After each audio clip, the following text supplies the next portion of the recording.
बिस्मिल्लाहिर्रहमानिर्रहीम, अस्सलाम वालेकुम। Welcome to wake up Pakistan. आपको खुशामदीद कहता हूं और आज का टॉपिक ख़वातीन व हज़रात वेरी इंपॉर्टेंट, बहुत ज़रूरी है। ये एक बहुत बड़ा मसला है जिसके ऊपर हम आज बात करने जा रहे हैं। इसे कोई अगर हम छोटा इशू समझेंगे तो हम शायद अपने मुस्तकबिल को ख़ुद अपने हाथों से फांसी पर चढ़ा देंगे। यकीनन इतना इम्पॉर्टेंट इशू है। आज हम जिस बात पे डिस्कशन करेंगे वो है प्लास्टिक वेस्ट। प्लास्टिक वेस्ट ने हमें इस कदर परेशान कर दिया है कि मैं आपको क्या बताऊं। पाकिस्तान के कुछ फैक्ट्स सबसे पहले मैं आपके सामने रखना चाहूँगा वेकअप पाकिस्तान में कि हमारे पास इस वक्त सिचुएशन है क्या।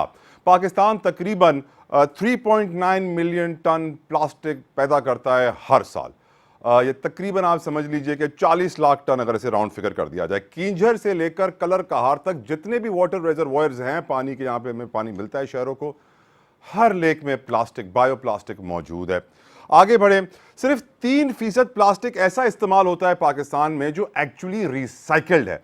बाकी हम कोई रिसाइकलिंग नहीं करते हैं। हाँ, हम रिसाइकलेबल चीज़ें बनती ज़रूर हैं लेकिन वो रिसाइकिल होती नहीं है। आगे बढ़े, मैं आपको बताऊं कि 55 मिलियन, तकरीबन 5.5 करोड़ थैलियां, प्लास्टिक बैग्स हर साल पाकिस्तान प्रोड्यूस करता है। ख़वातीन व हज़रात याद रखिए कि एक प्लास्टिक की थैली को डिग्रेड होने में 10 नहीं, 15 नहीं, 50 नहीं, तकरीबन 100 से 500-600 साल चाहिए होते हैं। तो अंदाजा कीजिए कि यह हमारे लिए किस कदर खतरनाक है। आगे बढ़ते हैं, 8000 प्लास्टिक के प्लांट्स इस वक्त पाकिस्तान में काम कर रहे हैं जिनका कोई रेगुलेटर नहीं है, कोई रेगुलेटरी बॉडी नहीं है, कोई उन्हें कंट्रोल करने वाला नहीं है, कोई उनको बताने वाला नहीं है कि ये जिस क्वालिटी का प्लास्टिक प्रोड्यूस कर रहे हैं ये तो हमारे क्लाइमेट के लिए, हमारे माहौल के लिए, हमारे मुल्क के लिए, हमारी दुनिया के लिए जहर कातिल है। आप तो खत्म कर रहे हैं सब कुछ, लेकिन क्या करें जी, पैसा कमाना है। आगे बढ़े, मैं आपको बताऊं कि कितने लोग इस शोबे से वाबस्ता है। पाकिस्तान में तकरीबन रिपोर्ट के मुताबिक 1,60,000 डायरेक्टली और 6 लाख लोग इनडायरेक्टली प्लास्टिक प्रोडक्शन के शोबे से कनेक्टेड हैं। अगर मछली की बात करें, क्योंकि हम जानते हैं हम क्या करना है, हमने प्लास्टिक को फेंक देना है। इंडस रिवर इस वक्त दुनिया का सेकंड मोस्ट पोल्यूटेड रिवर है, जिसके अंदर तकरीबन 35,000 टन कचरा हर साल पैदा होता है, जिसमें से 10% प्लास्टिक है। अब कहने का मकसद यह है कि हमारी मछलियों को जब चेक किया गया तो 114 ऐसी मछलियां थीं जिनके अंदर प्लास्टिक मिला। वही मछलियां जब प्लेट में पक के आपके सामने पेश की जा रही होती है तो आप प्लास्टिक खा रहे होते हैं। अब इशू यह है कि हम प्लास्टिक खा रहे हैं, प्लास्टिक पी रहे हैं, प्लास्टिक पहन रहे हैं, प्लास्टिक को अपने लंग्स में जाने दे रहे हैं हवा के जरिए, लेकिन हमें एहसास नहीं हो रहा है कि ये कितना बड़ा खतरा है। शायद यही वजह है कि आज हमारी सोसाइटी में इतने कैंसर के पेशेंट्स, इतनी मुख्तलिफ बीमारियों के पेशेंट्स मौजूद हैं और हमें एहसास ही नहीं हो रहा है कि मर्ज बढ़ क्यों रहा है, ये एकदम से कैसे निकल आया, पहले तो नहीं होता था, अब क्यों हो रहा है। तो आज का शो हमने प्लास्टिक को डेडिकेट किया है क्योंकि क्लाइमेट चेंज में प्लास्टिक ने सबको परेशान कर दिया है और हम सोच नहीं रहे हैं कि हम किस तरह रिसाइकिल करेंगे, कैसे रिसाइकिल करेंगे, रिसाइक्लेबल प्लास्टिक को कब से यूज करना शुरू करेंगे और कंट्रोल करें साइकिल प्लास्टिक की प्रोडक्शन को। इस पर हम गुफ्तगू करेंगे, डिस्कशन करेंगे। मेरे साथ स्टूडियो में इस वक्त मौजूद है मेरे राइट पे डॉक्टर आमिर आलमगीर, आप assistant professor institute of environmental studies university of Karachi और माशाल्लाह से एनवायरनमेंट के ऊपर बड़ी गहरी और अच्छी नज़र रखते हैं। साथ साथ उनके साथ मौजूद हैं साकिब एजाज हुसैन साहब, आप एक एनवायरमेंटलिस्ट हैं, चीफ एग्जीक्यूटिव हैं EHS सर्विसेज के। थैंक यू साकिब साहब, आपने अपना कीमती वक्त हमें दिया। और डॉक्टर वकार अहमद हमें ज्वाइन कर चुके हैं, असिस्टेंट प्रोफेसर है इंस्टीट्यूट ऑफ एनवायरमेंटल स्टडीज़ के। इन तीनों हजरात से हम गुफ्तगू का आगाज़ करेंगे। आगे चल के हमें शाहिद हसन सिद्दीकी साहब, शाहिदा वजारत साहिबा और भी कुछ मेहमान ज्वाइन करेंगे, उनसे गुफ्तगू करेंगे इस इंपॉर्टेंट सब्जेक्ट के ऊपर। शारिक वोरा साहब भी हमें ज्वाइन करेंगे, CEO हैं, former president Karachi chamber of commerce and industry. In a bit सबको वेलकम कहूँगा मैं वेकअप पाकिस्तान में। डॉक्टर आमिर आलमगीर साहब, आपसे गुफ्तगू का आगाज़ करता हूँ। क्यों हम लोग जब से फास्ट फूड के आदी हुए, हमें जब से सॉफ्ट ड्रिंक की लत लगी, हमें रियलाइज़ नहीं हुआ कि उसकी अपॉर्चुनिटी कॉस्ट क्या होगी, उससे नुकसान क्या हो रहा है। हम पहले तो बर्तन इस्तेमाल करते थे, कांटे, चमचे, प्लेटें, अब तो हर चीज़ प्लास्टिक में आ रही है और कोई एहसास ही नहीं, लोगों को कोई इस बात का कंसर्न ही नहीं है कि इतना बड़ा प्रॉब्लम खड़ा हो गया है, इतना लाखों टन प्लास्टिक हमारे इर्द गिर्द फैला हुआ है और हम कुछ नहीं कर रहे। डॉक्टर साहब जी देखें, अभी आपने बहुत ज़बरदस्त एक बैकग्राउंड जो है वो बताया है प्लास्टिक के हवाले से, और इस दफ़ा जो वर्ल्ड एनवायरनमेंट डे था इसमें भी जो थीम था वो यही था कि बीट प्लास्टिक पॉल्यूशन। तो हम हर चीज़ में हम प्लास्टिक जो है वो इस्तेमाल कर रहे हैं, खाने पीने की चीज़ों से लेके हर चीज़ में हमें प्लास्टिक नज़र आता है। अगर हम एक छोटी सी एग्जांपल देखें कि अगर हम कोई भी चीज़ खरीदने जाते हैं खाने पीने की, तो एक पहले तो वो खाने की चीज़ जो है एक प्लास्टिक की शॉपर में होती है और उसके ऊपर से एक शॉपर जो है वो दोबारा से ऐड कर दिया जाता है। अगर हम अपने पाकिस्तान की कोस्ट लाइन को भी देखें तो हम इतना सारा प्लास्टिक डंप कर रहे हैं कि हमें सॉइल में भी जो है वो तकरीबन 3 से 4 फीट के डेप्थ में अगर हम जाते हैं तो हमें सॉइल में भी माइक्रो प्लास्टिक के ज़रात मिल रहे हैं।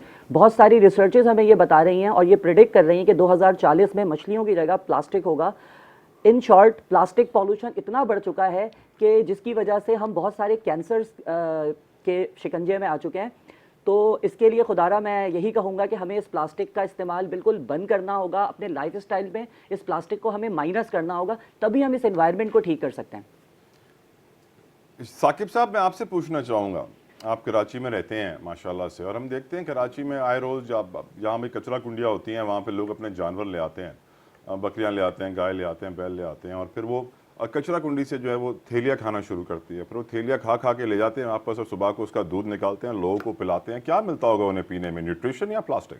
प्लास्टिक, कोई और दूसरी बात ही नहीं है सिवाय इसके कि उनको प्लास्टिक के अलावा कुछ मिल नहीं सकता।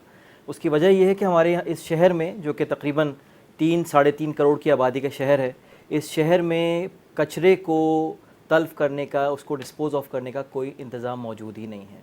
हमारे पास कोई लैंडफिल, इंजीनियर्ड लैंडफिल साइट्स नहीं हैं, हमारे पास इंसिनरेशन प्लांट्स नहीं हैं, हमारे पास टेक्नोलॉजी ही नहीं है कि हम उस वेस्ट को सही तरीके से डिस्पोज ऑफ कर सकें। हमारे यहाँ सिर्फ एक हल है, कचरे को जला के और उसको हवा में उसका हिस्सा बना देना, और उसी हवा में साथ मैं बार बार ये बात कहता हूँ, मुझे हैरत होती है कि इस शहर के लोग ज़िंदा कैसे हैं। जो बात डॉक्टर साहब ने भी कही कि माइक्रो प्लास्टिक हमारी ज़िंदगी का एक हिस्सा बनता जा रहा है। Other words, you want to say कि इन लोगों को अब तक मर जाना चाहिए था, या अल्लाह का अजूबा है, उसका कमाल है, रब ताला का, सुभान व ताला का, जिसकी वजह से हम जिंदा हैं। बेशक बेशक, इस वक्त जो हवा में इन पॉल्यूटेंट्स की मकदार है वो WHO वर्ल्ड हेल्थ ऑर्गेनाइजेशन की जो लिमिट्स हैं उससे कहीं ज़्यादा ये एक्सीड कर चुका है, और हमारे यहाँ अमवात होनी शुरू हो चुकी हैं। इसी साल 2023 में जनवरी में डिस्ट्रिक्ट किमाड़ी में 18 अमवात हुई, जिसमें ज़्यादातर तादाद बच्चों की थी। ये अमवात क्यों हुई? एक प्लास्टिक की फैक्ट्री थी, जब बोर्ड बनाया, मेडिकल बोर्ड बना, हेल्थ डिपार्टमेंट ने बोर्ड बनाया, इन्वेस्टिगेशन हुई, और उनके वो जो लोग जो अपनी जानों से गए, 18 जानें गईं, और उनका पोस्टमार्टम हुआ, और उसके बाद उनकी टॉक्सिकोलॉजी रिपोर्ट आई, उसकी वायरोलॉजी रिपोर्ट आई, उनके तमाम वो इन्वेस्टिगेशंस कंप्लीट हुई, तो पता लगा कि वो प्लास्टिसाइजर्स की वजह से उनकी हलाकत हुई, और बहुत सारी ऐसी चीज़ें। और उस वक्त वो हलाकतें बंद हो गई जब वहाँ पे एक प्लास्टिक की फैक्ट्री को बंद कर दिया गया। तो बात यह है कि हमारे यहाँ जिस तरीके से रिहायशी इलाकों में ये फैक्ट्रियाँ काम कर रही हैं बग़ैर किसी इंतजामात के, तो एक बहुत बड़ा सवाली निशान है हमारी। लेकिन साकिब साहब, ये भी तो एक अलमिया है कि हम भूल गए, अब 18 जाने चली गई, हम भूल गए कि 18 जाने गई थी, क्यों गई थी, क्या हम ऐसे मज़ीद लोगों को मरने देंगे, या कुछ हम तदारुक करेंगे, कुछ इक़दाम करेंगे, लाहे अमल इख्तियार करेंगे। हम लोग प्लास्टिक के साथ बड़े बेस्ट फ्रेंड्स हो गए हैं साकिब साहब, अब प्लास्टिक को हमसे दूर करना ज़रा मुश्किल हो गया है। I come back to you Saqib sahab, लेकिन शाहिद हसन सिद्दीकी साहब ने मुझे ज्वाइन किया है। शाहिद साहब, आई नो बजट का मौसम है, लेकिन आज मैं आपसे एक डिफरेंट सब्जेक्ट पे सवाल पूछना चाहता हूँ, taking this opportunity if you would allow me sir. जनाब, सर, सवाल ये है कि हम लोग अपने माहौलियाती तब्दीलियों के बारे में वेल अवेयर नहीं है। क्लाइमेट चेंज एक बहुत बड़ा प्रॉब्लम है पूरी दुनिया का, और पूरी दुनिया कंसर्न्ड है कि अगर हमने इसके ऊपर कोई इकदाम नहीं किए तो हम नुकसान उठाएंगे। और प्लास्टिक के ऊपर भी सब अवेयर हो गए हैं, पूरी दुनिया एक्शन ले रही है कि हम रिसाइक्लेबल प्लास्टिक यूज करेंगे। प्लास्टिक को, हम वो मुल्क हैं जो हैजर्डस वेस्ट, खतरनाक तरीन कचरा बाहर से इंपोर्ट करते हैं पैसों की खातिर। इसको हिडन ट्रेजर भी कहा जाता है, बहुत सारे लोगों के लिए खजाना भी होता है। चाइना इस कचरे से बिजली बनाता था, हम कहते हैं नहीं, हम बिजली नहीं बनाएंगे, हम पड़े रहने देंगे। इसकी आपकी नज़र में हम क्या इकोनॉमिक या अपॉर्चुनिटी कॉस्ट पे कर रहे हैं सर? बहुत शुक्रिया आपका। देखिए, बुनियादी बात यह है कि हमारा जो महवर है वो है कि दौलत लूटे और इक़्तिदार लूटे हैं। मैं आपको पूरी जिम्मेदारी से कह रहा हूँ। जब आपने एक बात बड़ी, हम अभी कर रहे थे, डिस्कशन कर रहे थे, लेकिन आप भूख देख लें, अफलास को देख लें। पाकिस्तान उन मुल्कों में है जहाँ भूख की सूरत हाल संगीन है, लोगों को पेट भर के जो है वो ग़िज़ा नहीं मिल रही, वो लोगों इलाज मुआवजा नहीं करा सकते, बच्चों को स्कूल नहीं भेज सकते। तो एनवायरनमेंट एक बहुत संगीन मसला है। लेकिन जो शाम की रोटी नहीं है, ये तो उसके बाद ही आता है ना। तो अगर 24 बच्चे स्कूल नहीं जा रहे, उस वक्त वो आइन किसी को याद नहीं आता। हमारे यहाँ गुर्बत 10 करोड़ लोग हैं, वो भी किसी को याद नहीं आता। तमाम पॉलिसियाँ देखें, अशराफिया की मईशत हम कहाँ से फ़ायदा उठा सकते हैं, कहाँ से दौलत लूट सकते हैं, कहाँ से इक़्तिदार को तूल दे सकते हैं, ये वो अहमियत है। और मईशत को ले लें आप, ये हज़ार्ड्स को ले लें जिसका आपने ज़िक्र किया, इसका मैं आपको एक सबूत दे दूँ कि कतई कोई दिलचस्पी नहीं है, सारा ज़ोर पैसे और इक़्तिदार पे है। उसकी एक आपको मिसाल बता दूँ, हमारे इसहाक डार साहब ने अभी पिछले दिनों में 4 या 5 मरतबा पार्लियामेंट में भी कहा, बाहर भी कहा, आज तकरीर में भी कहा, और उन्होंने ये कहा कि जी 2017 में पाकिस्तान की जो इकनॉमी की रैंकिंग थी वो थी 24, अब वो 47 पर आ गई। यानी तहरीक इंसाफ के दौर में 24वां नंबर था, यानी 23 मुल्क हमसे बेहतर थे, अब 46 हो गए। ये उन्होंने पार्लियामेंट में कहा, मुख्तलिफ जगह रिपीट किया, आज बजे तकरीर में भी कहा। मैं वाहिद आदमी हूँ जिसने 4-5 मरतबा कहा टीवी पर, अखबारों में, कि जनाब कभी भी 24 नहीं थी, ये 41 से 47 हुई है। लेकिन वो 24 से 47 कह रहे हैं। तो सवाल ये कि पार्लियामेंट जो है वो वहाँ भी कहा गया, वो भी खामोश रहे।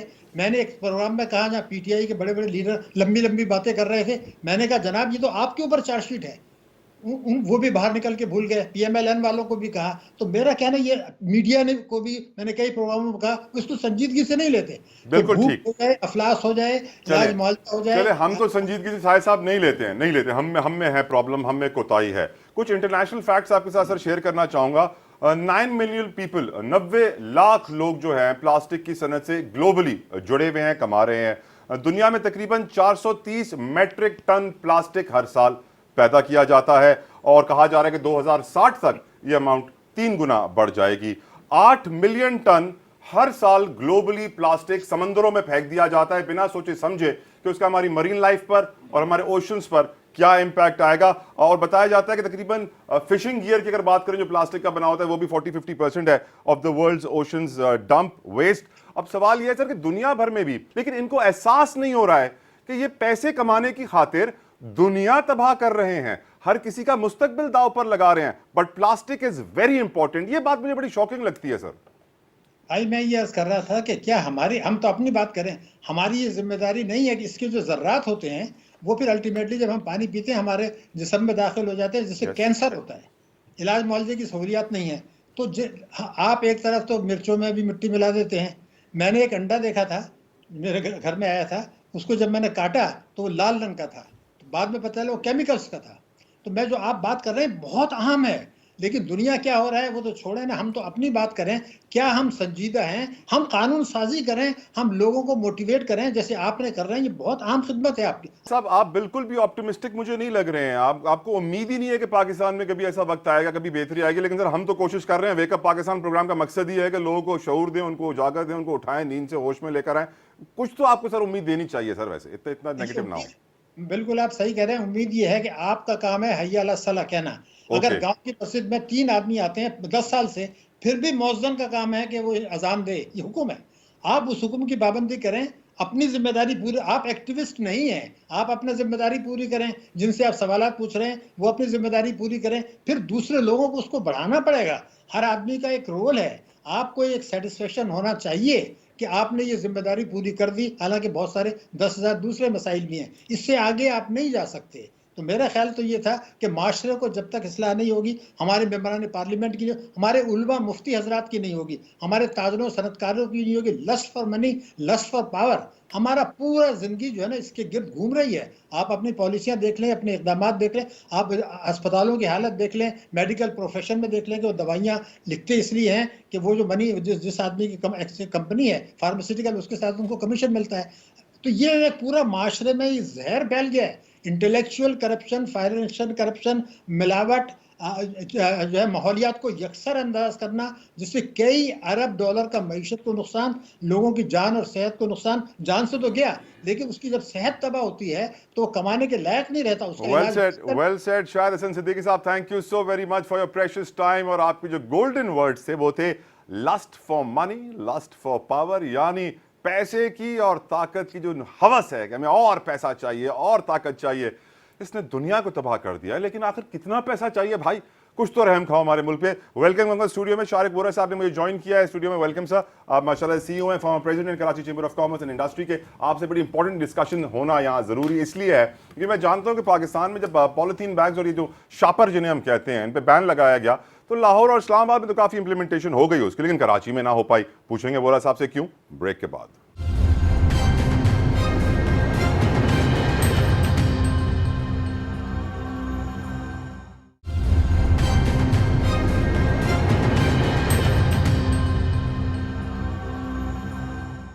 Welcome back to wake up Pakistan. हम गुफ्तगू कर रहे हैं प्लास्टिक वेस्ट के हवाले से। प्लास्टिक जो है एक एटम बम है जो टिक टिक टिक करके आगे बढ़ रहा है। धमाका करेगा तो बहुत बड़ा करेगा, छोटे छोटे धमाके कर रहे हैं, लोग इस वक्त बर्दाश्त कर लेते हैं, लेकिन हकीकतन एक बड़ा धमाका होना है इस प्लास्टिक की वजह से, लेकिन हमें एहसास नहीं है। क्लाइमेट चेंज हम देख रहे हैं, हम जानते हैं कि जून के महीने में इस्लामाबाद में लोग तरबूज भी खा रहे थे और हीटर के सामने ही बैठे हुए थे, जो किसी ने पहले कभी सोचा भी नहीं था। क्यों? Climate change. शारिक वोरा साहब ने मुझे ज्वाइन किया है, यकीनन बहुत बड़ी शख्सियत है, किसी तारुफ की मोहताज नहीं है। इंडस्ट्री से आपका ताल्लुक है Shariq sahab. My question to you is, क्या इंडस्ट्री, जिस तरह बात हो रही थी ब्रेक से पहले शायर हसन सिद्दीकी साहब ने की, lust for money, lust for power, क्या पैसे की खातिर, पावर की खातिर सर हम कुछ भी कर जाएंगे? बिस्मिल्लाहिर्रहमानिर्रहीम। सबसे पहले तो मैं समझता हूँ कि आपने बड़ा रेलेवेंट सब्जेक्ट को चूज़ किया है, और वो ये है कि Thank you, जी sir. प्लास्टिक्स की वजह से क्या क्लाइमेट चेंज और पोल्यूशन में इजाफा हो रहा है या नहीं। तो मेरा वास्ता ख़ुद चूँकि प्लास्टिक से है माशाल्लाह। और हमारी कंपनी जो है वो पाकिस्तान की सबसे बड़ी रिसाइकलिंग कंपनी है। वाओ। और किस नाम से सर, नाम भी बताएं। Shajil Pakistan private limited. Great sir, we appreciate your work. और हम जो पोस्ट कंज्यूमर प्लास्टिक वेस्ट होता है उसको प्रोसेस करके फिर यूएस में और इंग्लैंड में एक्सपोर्ट करते हैं। By products different no no no, बिल्कुल उसको प्राइमरी फॉर्म में उसको चेंज करके। तो सर इस वक्त आप यू टेलिंग आप वन ऑफ द बिगेस्ट हैं इस वक्त पाकिस्तान में। एग्जैक्टली। तो कितने अमाउंट आप इस वक्त रिसाइकिल कर रहे हैं प्लास्टिक? हम कर लेते हैं around 1000 ton a month. 1000 ton. अब जितना वो वेस्टेज में पड़ा हुआ है जो हमें करना है क्लियर, वो तो सर लाखों टन में है। तो वो दिन कब आएगा जब आप एक दिन में लाखों टन कर सकेंगे? मैं इसमें एक करेक्शन करना चाहूँगा। Please, sir, plastics correct me. के बारे में हमको अपना पर्सपेक्टिव ठीक करने की ज़रूरत है। कैसे सर? प्लास्टिक्स इस सेंचुरी का और इंडस्ट्रियल रेवोल्यूशन का सबसे बड़ा गिफ्ट टू द ह्यूमैनिटी है। ठीक। ये वही प्लास्टिक है जिसने कोविड में इंसानी जानों को बचाया। ये वही प्लास्टिक है जिसके मास्क आप और मैं मिलकर हम पॉलीप्रोपिलीन के जो मास्क पहनते थे Yes. और हमने बिलियंस लोगों की जानें बचाई। ये वही प्लास्टिक है जो आपके हॉस्पिटल्स में हर इंसान को जो कैथीटर लगता है, कनोला लगता है। Yes. ये वो प्लास्टिक्स है जिसने मेटल, कॉपर, स्टील जैसे महंगे मेटल्स को की जगह ले ली ठीक। और एक रेवोल्यूशन ले आया इंसान की ज़िंदगी में। ठीक। हम बार बार ये कहते हैं जी पेपर इस्तेमाल करें, प्लास्टिक बंद कर दें। आपको पता है कि पेपर कितना बड़ा दरख्त काटने पड़ते हैं। डिफॉरेस्टेशन आप करते Yes. हैं and you cut millions and billions of trees. बिल्कुल। और उसके बाद आप कागज़ बनाते हैं और हम ये कहते हैं कि जी इसलिए कि ये बायोडिग्रेडेबल है, इसलिए ये एनवायरनमेंट के लिए ठीक है। ठीक है। पर्सपेक्टिव को ठीक करने की ज़रूरत है। आपका पर्सपेक्टिव में से समझ के कि रेवोल्यूशनाइज द इंडस्ट्री। ठीक है, हमें प्लास्टिक की ज़रूरत थी, हमने उससे बहुत सारे नए प्रोडक्ट्स बनाए, हज़रत इंसान ने उससे फ़ायदा भी उठाया, लेकिन अब इतना फ़ायदा उठा लिया है कि उसकी एक अपॉर्चुनिटी कॉस्ट जो हिडन कॉस्ट थी, अब जिस तरह हम उसको रिसाइकिल नहीं कर रहे हैं, उसको डंप, बरी और That is बर्न the- कर रहे हैं। अब ये जो प्रॉब्लम है कि ये लाखों टन प्लास्टिक ना ये रिसाइकिल हो रहा है, इसको जला के हवा में डाल दिया जाता है, पानी में डाल दिया जाता है ताकि लोग जितना पानी पिएं उसके अंदर ही प्लास्टिक हो। अब ये जो कंसर्न हमारा है वो बड़ा सीरियस ये है कि जो इम्पैक्ट हमारी सोसाइटी पे और क्लाइमेट पे for not recycling that plastic आ रहा है, Exactly. वो बहुत बड़ा इम्पैक्ट है। That तो उस is पर the रोशनी point. डालिए सर। That is the point. Do you agree कि वो इम्पैक्ट है? 100%। अब उसका सोल्यूशन भी देने सर, आप तो माशाल्लाह रिसाइकिल भी कर रहे हैं। देखें, इसका सोल्यूशन सबसे पहले तो ये है कि इसको हमने रिड्यूस करना है, रिसाइकिल करना है और रीयूज़ करना है, जो 3 R's हैं। ठीक है, रिसाइकलिंग इंडस्ट्री का जो फंडामेंटल है। अब पूरी दुनिया ने इसको किस तरह हैंडल किया है और हमने क्यों नहीं किया। फॉर एग्जांपल यूएस में और वेस्टर्न यूरोप में लेजिस्लेशन हो गई है कि अगर आप फूड पैकेजिंग में, यानी कि ये जो पानी की बोतल आप के पीते हैं जिसमें PET bottled water, mineral water, mineral water, अगर आप इसमें 30% रिसाइकल्ड पीईटी नहीं इस्तेमाल करेंगे तो you will not be allowed to sell food packaging और फूड मटेरियल्स। पाकिस्तान में तो ऐसा नहीं है ना सर। यहाँ तो पतली वाली थैली में चाय भी आती है, सालन भी आता है, बिरयानी भी आती है, पुलाव भी आता है, हर गर्म चीज़ आती है ताकि थैली खाने में। देखिए, अगर हम चीज़ों को रेगुलेट नहीं कर रहे तो इसका ये मतलब नहीं है कि वो चीज़ बुरी है। ज़रूरत इस बात की है कि हमारे इदारों का फेलियर है, और फेलियर ये है कि हम रिसाइकलिंग इंडस्ट्री को प्रमोट नहीं कर सके, इसलिए हम कहते हैं कि आप बैन कर दें। ये इसी तरह है बिल्कुल कि हम गाड़ी में रोज़ ट्रैवल करते हैं, रोज़ एक्सीडेंट्स होते हैं, सैकड़ों लोग मरते हैं, कल से एक कानून निकाल दें कि गाड़ी में आइंदा चलना से छोड़ दो। गाड़ियाँ बैन कर दें आप। This is not the solution. Solution ये है कि टेक्नोलॉजी ने ठीक। जो सोल्यूशंस निकाले हैं, यस, देखिए कुदरत ने रिसोर्सेज दिए हैं, हमारा फ़र्ज़ ये है कि उन रिसोर्सेज को सही तरीके से यूटिलाइज करें और और बार-बार सस्टेनेबिलिटी की बात करेंगे कि हम कब तक उन रिसोर्सेज को Exactly, यूज कर सकते हैं। exactly. लेकिन सर एक बड़ी अजीब सी बात before I go to doctor Waqar, कि मैंने देखा कि पाकिस्तान में पॉलीथीन बैग्स के ऊपर बैन लगना शुरू हुआ ना, शहर बाय शहर लगा। पहले विफाक में लगा, इस्लामाबाद में, देन लाहौर, और वहाँ पर काफ़ी हद तक अमल दरामद भी हो गया। वहाँ पे आप स्टोर, बेकरी, जहाँ भी आप जाते आपको एक कपड़े टाइप की थैली मिल रही थी। लेकिन कराची में एक दिन के लिए भी इम्प्लीमेंट नहीं हो सका। ये मैं विटनेस हूँ इस बात का। एज ए जर्नलिस्ट मैं बताऊँ कि हमारे कराची में कहा जाता है कि ये थैलिए वाले शॉपिंग बैग बनाने वाले बड़े ख़तरनाक लॉबी और ताकतवर लोग हैं, इनको अगर आप बंद करने की बात करेंगे तो आप खुद बंद हो जाएंगे। ऐसा है वोरा साहब? नहीं, ऐसा नहीं है, बिल्कुल खतरनाक नहीं है, अच्छे लोग हैं वो सब। नहीं नहीं, ऐसा नहीं है। देखें, सबसे पहले तो सर ज़रूरत इस बात की है कि इंडस्ट्री को मलाइन नहीं करना चाहिए। ओके। हाँ, industry should be responsible, industry should be compliant. लेकिन आप ये कहें कि इंडस्ट्री जो है वो कोई डिसास्टर पैदा कर रही है, नहीं, इंडस्ट्री एम्प्लॉयमेंट जनरेट कर रही है, टैक्सेस जनरेट कर रही है, जीडीपी में अपना कंट्रीब्यूशन दे रही है। आप ये ज़रूर कह सकते हैं कि हमारी जो बहुत पतली थैली है वो उसको अरेस्ट करना बड़ा मुश्किल है। देखें, दुनिया में चैलेंज जो है वो सिंगल यूज़ प्लास्टिक्स का है। अग्रीड। ये बिल्कुल ऐसे, एक बार everybody इस्तेमाल knows, किया फेंक दिया। वो सिंगल यूज़ प्लास्टिक्स जो हैं, अभी तक पूरी दुनिया स्ट्रगल कर रही है कि उसको किस तरह हम सबसे पहले तो अरेस्ट करें, मींस कि उसको पकड़ें। जी हाँ। फॉर एग्जांपल, मैं आपके स्टूडियो में बैठकर अगर एक टिश्यू पेपर इस्तेमाल करता हूं तो कोई बास्केट अगर नहीं है तो मैं यहाँ रखता हूं तो शायद वो चंद लम्हों में उड़ के हवा में कहीं चला जाएगा। एंड सो इज़ हैपनिंग, हर जगह पर आप देखते हैं कि ऐसा ही हो रहा है। इस्लामाबाद में या लाहौर में ये कोई बहुत कामयाबी इस जो रेगुलेटरी जो अथॉरिटीज़ ने किया है कि उसको बैन किया नहीं हुआ क्या वहाँ भी कि जो प्लास्टिक इंडस्ट्री थी वो आज भी पतली थैलियाँ बनाती है, पुलिस वाला पकड़ता है, वो 10,000 रुपये देते हैं, वो कहता है ठीक है, अस्सलाम वालेकुम। माई पॉइंट इज़ कि आपने चीज़ों को कंट्रोल इस तरीके से करना है कि वो सस्टेनेबल हो, वायबल हो। डंडे के ज़ोर पर कि आप कहें कि जी प्लास्टिक की थैली नहीं बनेगी, ऐसा नहीं हो सकता। कितनी इंडस्ट्री आप बंद कर देंगे? सबसे पहले आपको अवेयरनेस क्रिएट करनी होगी उन लोगों में जो वो पतली थैली ख़रीदते हैं। आपको तो शायद, आप तो यंग हैं, मैं जब छोटा था तो मेरी वालदा मुझे एक जी हाँ। थैला देती थी कपड़े का, यस। और वो कहती थी कि इसमें गोश्त भी ले आना, सब्ज़ी भी ले आना और फ्रूट भी ले आना। यस। और वो बार बार रीयूज़ होता था, धुलता था, और ये जूट का बना हुआ बैग जूट था, का of course. भी, फैब्रिक का भी, कैनवस बिल्कुल, का भी। बिल्कुल। तो हमको सोसाइटी को Can awareness those days come back? क्या वो दिन वापस आ सकते? आ रहे हैं यूरोप में। नहीं, पाकिस्तान की बात कर रहे जी, हैं। पाकिस्तान में आप जैसे जो वेल अवेयर नॉलेजेबल लोग हैं उनको ये करना है कि वो सोसाइटी में, स्टूडेंट्स में, हमने क्या किया, देखें, जब हमने रिसाइकलिंग का सोचा पोल्यूशन को फाइट करने के लिए, तो उसके बाद मैंने एक स्कूल बनाया। वाओ। अच्छा, इस स्कूल के ऊपर मैं आपसे तफसीलन डिस्कशन करूंगा। डॉक्टर वकार काफी देर से बैठे हुए हैं। I will ask you question regarding the school, के स्कूल में क्या हो रहा है। Doctor Waqar, sorry for coming to you late, माजरत सर, लेकिन आपकी नज़र में ये प्लास्टिक का जो वेस्ट है और प्लास्टिक की जो सिचुएशन ओवरऑल पाकिस्तान में है, ये किस कदर खतरनाक है आपकी नज़र में? देखिए, बात यह है कि मसला थोड़ा खासा कॉम्प्लिकेटेड और गंभीर है। इसको हम सिरे से ये कहकर रूल आउट नहीं कर सकते कि भाई बैन लगा दें या जो भी कर दें। जैसे अभी इन्होंने भी बताया कि इस्लामाबाद में भी जो बैन लगे या जो भी, मतलब ये इतना सिंपल चीज़ नहीं है, मसला इतना सिंपल नहीं है, क्योंकि लाखों लोग इंडस्ट्री से भी वाबस्ता हैं और ये कि वैसे ही हमारे मुल्क में इकोनॉमिक सूरत हाल इतनी खराब डॉक्टर वकार, सिंपल नहीं है, इम्पॉसिबल तो नहीं ना, पॉसिबल तो है। इंडस्ट्री को नहीं नहीं, मैं अभी उसी तरफ आ रहा हूँ।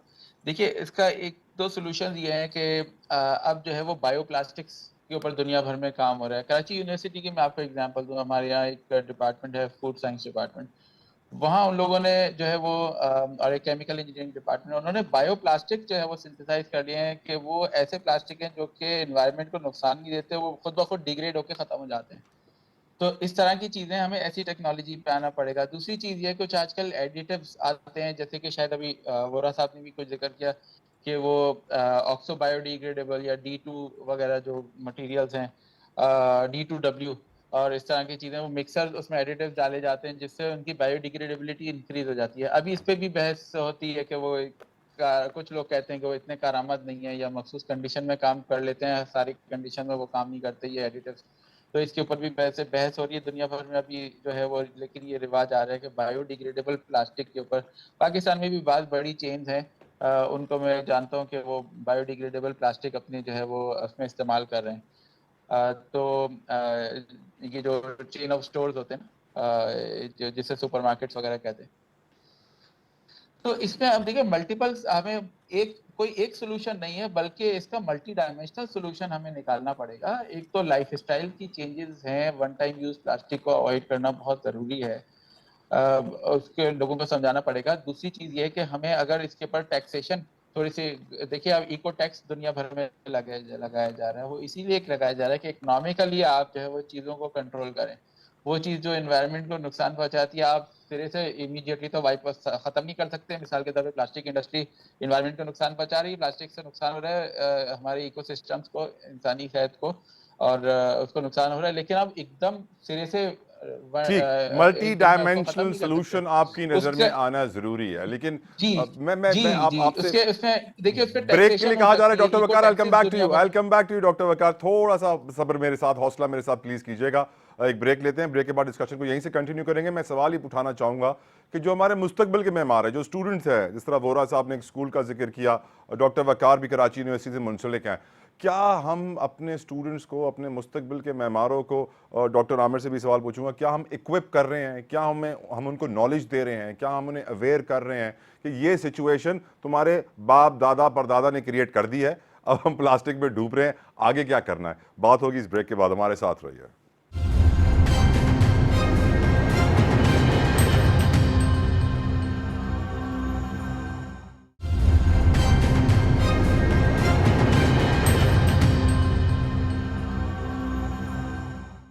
Welcome back to wake up Pakistan. बात हो रही है प्लास्टिक वेस्ट के हवाले से, और अब मैं जो इशू उठाना चाह रहा हूँ, क्योंकि हमने प्रोग्राम के पहले हिस्से में यकीनन डिस्कस कर लिया है कि मसला कितना बड़ा है, उसके क्या परसेप्शंस, क्या एंगल्स होते हैं। यकीनन वोरा साहब ने बताया कि इसको बंद करना भी सही नहीं है। 8000 फैक्ट्रीज हैं, लाखों लोग जुड़े हुए हैं, उनका रोज़गार है, कैसे आप एकदम से बंद कर सकते हैं? लेकिन तरीक़ेकार ज़रूर इख्तियार होना चाहिए। जो गलत क्वालिटी की शॉपिंग बैग्स होती हैं वो ज़रूर बंद होनी चाहिए, उनको अवेयर करना चाहिए। मैं बात करूँगा स्टूडेंट्स हमारे जो पाकिस्तान में हैं, क्या उनको मालूम है कि हमारे फ्यूचर के चैलेंजेस क्या हैं? क्या उनको मालूम है कि जो पानी वो पी रहे हैं वो प्लास्टिक वाला है, जो हवा वो अपने फेफड़ों में डाल रहे हैं वो प्लास्टिक वाली है, जो खाना वो अपने पेट में डाल रहे हैं वो प्लास्टिक वाला है, हर जगह प्लास्टिक प्लास्टिक प्लास्टिक प्लास्टिक है, तो फिर आखिर फ्यूचर प्लास्टिक ही होगा और क्या होगा? डॉक्टर आमिर, आप अपने स्टूडेंट्स को कैसे इक्विप कर रहे हैं, क्या उन्हें बता रहे हैं, अवेयर कर रहे हैं उन्हें? देखिए, स्टूडेंट्स जो हैं, बेसिकली प्रॉब्लम ये है कि मैंने आपके ही प्रोग्राम में ये बात की थी कि हमें नॉलेज मिलती है, हम स्टूडेंट्स को भी ट्रांसफ़र करते हैं, हमें सोशल मीडिया के ज़रिए भी नॉलेज मिल रही है, हमारे पास बहुत सारे अल्टरनेटिव्स भी हैं। आपके प्रोग्राम में मैंने एक बात की थी कि हम चीज़ों को पहले लर्न करते हैं और फिर अनलर्न कर देते हैं। इसका मतलब ये कि हम सीरियस नहीं हैं। बात यह है कि एनवायरनमेंट के जो डिपार्टमेंट्स हैं वहाँ पर भी ये नॉलेज दी जा रही है, रिसर्चेस भी हो रही हैं, बहुत सारे लोगों के सामने भी ये रिसर्चेस हैं। मैं ये समझता हूँ कि स्टूडेंट्स के साथ साथ एक आम आदमी तक भी ये रिसर्च पहुँचाई जाए, अवेयरनेस दी जाए। और मैं ये समझता हूँ कि प्लास्टिक को हम बंद नहीं कर सकते, लेकिन अपनी लाइफ स्टाइल में बायोडिग्रेडेबल, बिल्कुल बायोडिग्रेडेबल प्लास्टिक्स को हम लेकर आ सकते हैं। अब एक एग्जांपल देता हूं मैं कि एक स्टूडेंट सिर्फ ये इवैल्यूएट करे कि उसके पास कितनी तरह की चीज़ें हैं जो प्लास्टिक से रिलेटेड है। पानी की बॉटल से लेके लिखने वाला जो पेन होता है वो भी प्लास्टिक का बना हुआ है। इसी तरीके से प्रॉब्लम जो है वो एक और वो ये है कि हमें अपने स्टूडेंट्स को प्लास्टिक के साथ साथ सॉलिड वेस्ट मैनेजमेंट भी सिखानी होगी कि हमें सेग्रीगेशन ऑफ वेस्ट की तरफ जाना है। हम सारा वेस्ट मिक्सअप कर देते हैं और हमारे पास एक आसान सा सॉल्यूशन होता है कि हम कचरे को आग लगा देते हैं। उसको ठिकाने लगाने के लिए जब हम आग लगाते हैं तो उसमें जो प्लास्टिक होता है उसकी बर्निंग से परसिस्टेंट ऑर्गेनिक पॉल्यूटेंट्स निकलते हैं। ये आग कचरे को लगती है या पाकिस्तान को, हमारे मुस्तकबिल को और हमारे माहौल को लगती है? ये आग बेसिकली जो है हमारे मुस्तकबिल को लगती है, ये आग हमारी सेहत को लगती है और ये आग जो है ये हमारी जो आने वाली जनरेशन है उसको लगती है। क्या हम अपने आने वाली जनरेशन को माजूर मफलूज देखना चाहते हैं? डॉक्टर आमिर आलमगीर, मैं सोचने पर मजबूर हूँ, किसी इंसान को आग लगती है तो वो शोर मचाता है, वो तकलीफ का इजहार करता है, वो कहता है कि मैं, वो आग लग रही है, मुझे बचाओ, मुझे बचाओ, मुझे बंस वार्ड में लेकर जाओ, मुझे दवाई लगाओ। यहाँ पे हम जले जा रहे हैं, जले जा रहे हैं, मरे जा रहे हैं, मरे जा रहे हैं और कोई शोर भी नहीं मचा रहा। बेसिकली हमारी प्रायोरिटीज़ चेंज हो गई हैं। हमें अपने इश्यूज उस तरीके से नज़र नहीं आ रहे। अवेयरनेस भी मिल रही है लोगों को, स्टूडेंट्स को, स्कूल्स के लेवल्स पे, कॉलेज के लेवल्स पर, लेकिन प्रॉब्लम यह है कि जो अवेयरनेस देने वाले लोग हैं वो भी शायद इतने सीरियसली अपनी डेली रूटीन में प्रैक्टिसेस करते हुए चलिए नजर नहीं साकिब आते साहब हैं। से ये सवाल पूछता हूँ। साकिब साहब, क्या आप भी ये समझते हैं कि लोग जो अवेयरनेस दे रहे हैं, यानी हम लोग जो हैं अभी शोर मचा रहे हैं प्लास्टिक के ऊपर, यहाँ से निकलेंगे जूस का डब्बा लेंगे, वही प्लास्टिक का स्ट्रॉ का पिएंगे और फेंक देंगे, परवाह भी नहीं करेंगे। हम शायद अभी टीवी पर बैठकर जो है बड़ी बड़ी बातें कर रहे हैं, हकीकतन हम भी वैसे ही हैं। साकिब भाई, बिहेवियर चेंज के हवाले से भी बात की शारिक साहब ने भी और बाकी लोगों ने भी। मुश्किल काम है लेकिन नामुमकिन नहीं है। असल में बिगाड़ इतना बड़ा है, ये 6 दिहाइयों का बिगाड़ है, ये फौरी तौर पे ठीक होने वाला नहीं है। इसमें सब इदारों को मिलकर काम करना होगा। देखें, अब जब हम स्टेक होल्डर्स की बात करते हैं उसमें तमाम इदारे आ जाते हैं, उसमें हमारी इंडस्ट्री भी आ जाती है, उसमें हमारी गवर्नमेंट भी आ जाती है, उसमें हमारे तमाम प्राइवेट इंस्टीट्यूशंस और इसके साथ साथ हमारे जितने ये रिसर्च के इदारे हैं ये भी आ जाते हैं। हमारे यहाँ R&D बहुत वीक है। मैं बार बार कहता हूँ कि आप उसको वेस्ट कह रहे हैं, मैं उसको रिसोर्स कहता हूँ। खजाना है वो भी। किस दिन हम उसको रिसोर्स समझेंगे? पूरी दुनिया इस वक्त सर्कुलर इकोनॉमी की बात कर रही है, हम कहाँ खड़े हैं? हम बार बार बात करते हैं सस्टेनेबिलिटी की, हम क्यों भूल जाते हैं कि सस्टेनेबिलिटी में इकोनॉमी भी आती है, एनवायरनमेंट भी आती है, सोसाइटी भी आती है। Yes. हम तीनों पिलर्स को इग्नोर नहीं कर सकते। बिल्कुल। हमें, मैं 2030 दूर नहीं है, सस्टेनेबल डेवलपमेंट गोल्स आपके 17 गोल्स हैं। अगर आपने इस प्लास्टिक को सही तरीके से इस्तेमाल कर लिया और इसके साथ साथ आपने इन्वेस्टमेंट कर ली इंफ्रास्ट्रक्चर, वो इंफ्रास्ट्रक्चर जो कि रिसाइकलिंग इंडस्ट्री का है, तो आप बहुत सारे गोल्स को मीट कर लेंगे। अब सोचना ये है कि आने वाला 2030 इससे बेहतर होगा या इससे ज़्यादा भयानक होगा। हमारे हाथ में बहुत कुछ। तो बात यह है कि जो सस्टेनेबिलिटी की हम बात करते हैं, हमें बहुत सारी चीज़ें, हमने बहुत सारी पॉलिसीज़ बनाई, हम पॉलिसीज़ बनाए बहुत माहिर है पाकिस्तान बहुत, लेकिन इम्प्लीमेंटेशन में हम बहुत वीक है। जो जितने भी इंटरनेशनल प्रोटोकॉल्स हमने साइन किए हैं, हमें एक दफ़ा बैठ के देखना है कि हम कहाँ खड़े हैं, हमारा कमिटमेंट क्या है। और उसको प्लास्टिक के एक और मैं आपको बताऊं, पूरे कराची का इस वक्त जो हाल है इंफ्रास्ट्रक्चर का, जी, रोडें टूटी पड़ी हैं, बिल्कुल। दुनिया उस प्लास्टिक से रोड्स बना रही है। ऐसा ही। पूरी दुनिया, इस्लामाबाद में एक बहुत ही पायलट प्रोजेक्ट हुआ। कराची का जो इस वक्त हाल है, शारिक साहब बैठे हैं, इतनी बड़ी इंडस्ट्री चला रहे हैं, कब हम मिल के एक रिसर्च करेंगे इस हवाले से कि किस किस्म की रोड्स बननी चाहिए, कराची को ज़रूरत है, और वहाँ पे इस प्लास्टिक को, इस कचरे को इस्तेमाल किया जा सकता है। बहुत सारा वेस्ट है। यकीनन वोरा साहब, एक सवाल मैं आपसे पूछूंगा before I come to your school. आपका स्कूल भूला नहीं, उसको भी डिस्कस करेंगे। अब आपने एक रिसाइकलिंग प्लांट लगा लिया, क्या इज इट नॉट प्रॉफिटेबल? दूसरे क्यों नहीं लगा रहे? पैसे नहीं कमा रहे आप इसके अंदर? क्या मुश्किल है इसको चलाना? Exactly, you are right. Okay. उसकी वजह ये है कि पाकिस्तान में plastics recycling is not at all a profitable business, rather it's very hard even कि उसको ब्रेक इवन करें। और दुनिया में सर? दुनिया में प्रॉफिटेबल इसलिए कि वहाँ पर स्टेट जो है वो उसको सपोर्ट करती है और वो अपनी जो म्यूनिसिपल फैसिलिटीज़ है उसने उसको उसका पार्ट बनाया हुआ है। हमारे यहाँ अगर आपने, मेरे जैसे कुछ चंद लोग और हैं जिन्होंने रिसाइकलिंग फैसिलिटी लगाई है, तो उनको तो रोज़ाना EPA, रोज़ाना फ़लाँ मिनिस्ट्री, फ़लाँ रेगुलेशन, आप ये Labour काम कर Department, क्यों रहे SC, हैं, welfare। आप तो ऐसा कर रहे हैं, आपको हम ये कर देंगे, बंद कर देंगे, उठा लेंगे। हमारे यहाँ तो आपको पता है कि इंडस्ट्रियलिस्ट को अनफॉर्चुनेटली ऐसा समझा जाता है जैसा कि वो कोई सोने का अंडा देने वाली मुर्गी। नहीं, वो भी समझे तो हम बड़े खुश होंगे। Okay। You see, they treat ज़िबा अस करने वाला एज बकरा। क्रिमिनल्स। ओके, अल्लाह माफ़। जिस मुल्क में सनतें चलाने वाले कारोबारी लोगों को ये कहा जाए कि ये एलीट कैप्चर कर लिया, ये चोर हैं, इन्होंने तो कोई ना कोई गबन किया होगा इसीलिए पैसा बनाया, वेरएज़ हमारा दीन हमको ये कहता है कि जो लोग कारोबार करते हैं वो मुआशरे में सबसे ज़्यादा मोहतरम होते हैं। Yes। तो आपका जो क्वेश्चन था कि पाकिस्तान में क्या ये प्रॉफिटेबल बिजनेस है, पाकिस्तान में प्रॉफिटेबल बिजनेस बिल्कुल नहीं है। आपने क्यों किया फिर? एग्जैक्टली, हमने ये समझा था कि ये प्रॉफिटेबल है, उसके अब पछता रहे हैं आप? नॉट रियली, लेकिन if it goes on like this, you will end up very honest. in that state। होता ये है कि फिर हम उसके साथ वैल्यू एडेड प्रोडक्ट्स में जब आ जाते हैं, उन ही रिसाइकल्ड प्लास्टिक्स के साथ जब हम कपड़ा बनाना शुरू कर देते हैं, धागा, ये हो Yes। सकता है कि ये जैकेट जो आपने पहनी हुई है, इस वक्त आप क्या क्या बना रहे हैं रिसाइकल्ड प्लास्टिक से? देखिए पाकिस्तान में रिसाइकल प्लास्टिक से सबसे पहले तो जाहिर है उसको ये सेकेंडरी मटेरियल जो कचरा है इसको प्राइमरी फॉर्म में कन्वर्ट कर देते हैं। ठीक। उसके बाद सबसे बड़ी इंडस्ट्री जो इसमें लगी है पाकिस्तान में, वो फाइबर बनता है, ग्रेट। जिसको आप आर्टिफिशियल रुई कहते हैं। ठीक। उसके बाद इससे धागा बनता है, उसके बाद इसके कपड़े बनते हैं, गारमेंट बनते हैं और दुनिया में एक्सपोर्ट होते हैं। फिर इसका एक सबसे बड़ा यूज़ जो है वो डिस्पोजेबल फूड पैकेजिंग है। ये जो आप रेस्टोरेंट्स में जाके आप देखते होंगे ट्रांसपेरेंट जो जूस पीते हैं, जी हाँ। दूसरी चीज़ें वो। जी हाँ। तो ये एक सस्ता सोर्स है डिस्पोजेबल फूड पैकेजिंग का। ग्रेट। इसके अलावा इसका एक बहुत बड़ा जो यूज़ है वो जो ब्रशेज़ और सफाई की झाड़ू और ये सब चीज़ें जो है वो मैंने बनती हैं। बेंचेस वगैरह भी देखी हैं, काफी ऐसी बैठने के लिए, फर्नीचर भी देखा है रिसाइकिल प्लास्टिक से, अब बहुत कुछ बन रहा इस है। स्टूडियो में आपका जो कैमरा है जी। It is 90% made of recycled plastics. आप जिस गाड़ी में बैठ कर आए हैं उसमें 60% of the parts are made of recycled plastics. आपके इस स्टूडियो में 80% से ज़्यादा चीज़ें प्लास्टिक्स की हैं।